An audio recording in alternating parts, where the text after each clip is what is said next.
బ్రతికి ఉన్నామంటే కేవలము నీ కృపా. ఇంకా సేవలు ఉన్నామంటే కేవలము నీ కృపా.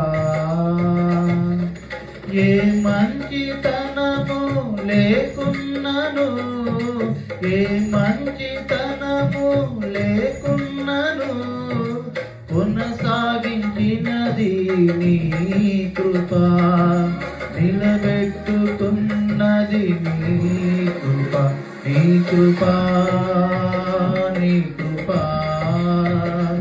ఆకాశము కంటే హెచ్చైనది నీ కృపా, నీ కృపా. ఆకాశము కంటే హెచ్చైనది. మౌనిగా ఎటులుండేదా సాక్షిగా ప్రచురించగా, నా తుది శ్వాస వరకు నీ చెంత చేరే వరకు